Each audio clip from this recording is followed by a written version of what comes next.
agora nós vamos para o assunto, que foi o assunto da nossa capa. A gente quer falar desse momento hoje, sexta-feira santa. No domingo nós temos o domingo de Páscoa e nós temos um invólucro, na verdade, né? A nossa volta, esse ambiente de violência.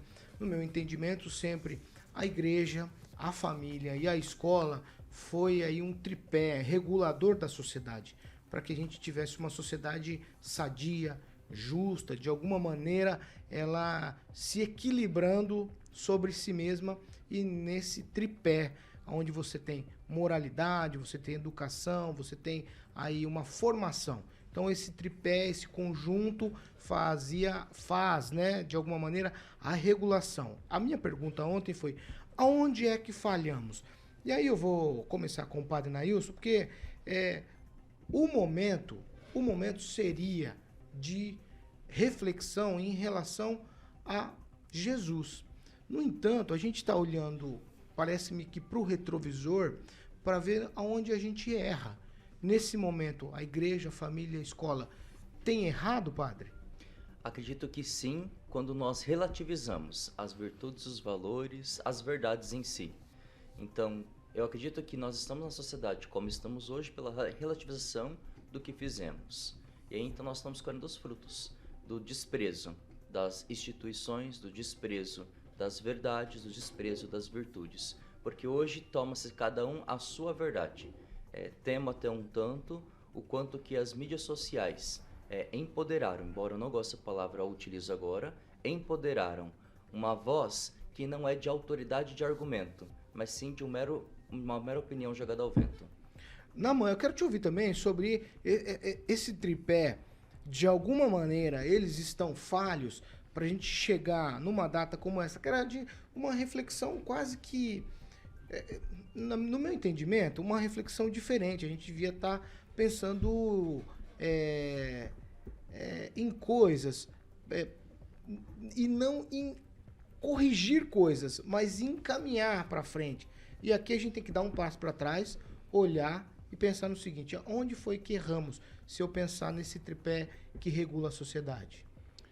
Acho que nós erramos no seguinte, quem ganha a mente das pessoas é que determina como é que a sociedade funciona, né? E, infelizmente, a mente da maioria das pessoas não estão fundamentados em princípios cristãos, em princípios bíblicos, em princípios evangélicos, e isso foi levando a população, a maioria das pessoas a viver essas situações que a gente vive hoje, de agressão, de violência, de disparidade do ponto de vista econômico, onde os mais pobres são abandonados, explorados. E isso acontece já há muitos anos, né, séculos na nossa sociedade. Então os valores são, eu diria assim, distorcidos, né, especialmente os valores cristãos e evangélicos. E isso vai fazendo com que essas violências elas permaneçam.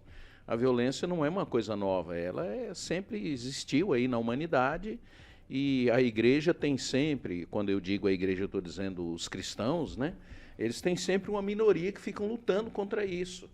Mas, infelizmente, a institucionalização de todas essas propostas agressivas, violentas e ambiciosas vão massacrando e diminuindo a possibilidade da gente ter uma sociedade mais coerente, mais justa e mais amorosa. Esperança, sim, naqueles que acreditam em Cristo e lutam contra essa justiça e lutam a favor do bem da humanidade.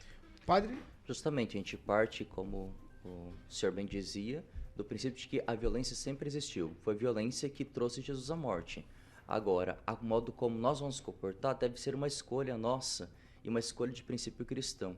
Ontem à noite, na missa da Ceia do Senhor, eu refletia justamente a entrega que Jesus faz na ceia, que é uma entrega de decisão, uma decisão em que ele senta à mesa com Judas e ele sabe que vai traí-lo. Vai traí-lo com um beijo, vai traí-lo à morte. Mas Jesus não escolhe reagir àquilo que ele fez, mas sim agir com amor para com o que ele fez. E é o que falta a cada um de nós, tomarmos a nossa decisão de sermos cristãos de fato, para agirmos como cristão. Agimos com princípios de bondade, com princípios de amor, com princípios que constroem uma sociedade. Mas temos escolhido reagir conforme o outro age para conosco. E nós vemos aí a destruição da sociedade. Vai na mão.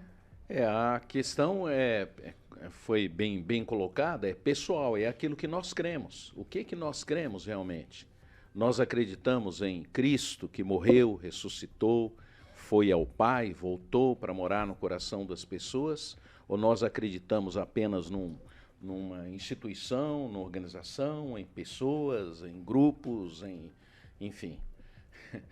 O que a gente vê hoje é a sociedade depositando a sua confiança, né, ou as pessoas colocando a sua confiança em propostas, em políticos, em ideologias, e aí a gente vai se perdendo, porque Cristo ele está acima dessas coisas, ele está acima da instituição, ele está acima dos políticos, ele está acima de tudo isso. E à medida em que nós cremos realmente naquilo que Cristo fez na cruz, morreu, ressuscitou, quero repetir, foi ao Pai, voltou para morar no nosso coração, nós vamos sendo tomados de uma posição saudável, bonita, cristã, de amor, de compreensão e de disciplina, no sentido de criar mecanismos, meios para a gente viver de uma forma mais adequada. É nesse sentido que eu digo que se Cristo não vem para o coração, nós vamos ser pessoas apenas bondosas, na média moral, né? Vamos viver dentro daquilo que a sociedade diz que é moral. Então, até alguns anos atrás, determinadas coisas eram consideradas imorais, hoje elas são consideradas morais. Como é que funciona isso? Então, as questões morais, elas não resolvem a vida. O que resolve a vida é as pessoas crerem em Cristo que morreu e ressuscitou e habita no coração daqueles que nele creem. Eu não sei explicar como é que esse fenômeno acontece, né? Porque isso extrapola, a Bíblia diz que isso é um mistério de Deus. Como é que eu passo a crer em Jesus? É uma coisa extraordinária. Jesus disse que a gente tem que ser como criança. Então não é o intelecto, né? Não é essas posições que vão nos levar a mudar a vida. O que muda a vida é você crer em Jesus. Aí você faz diferença. Lá na comunidade que você está, na igreja que você está, na escola que você está, no ambiente que você trabalha. E aí vai mudando a situação. Eu ainda sou desses românticos da fé, vamos dizer assim, né?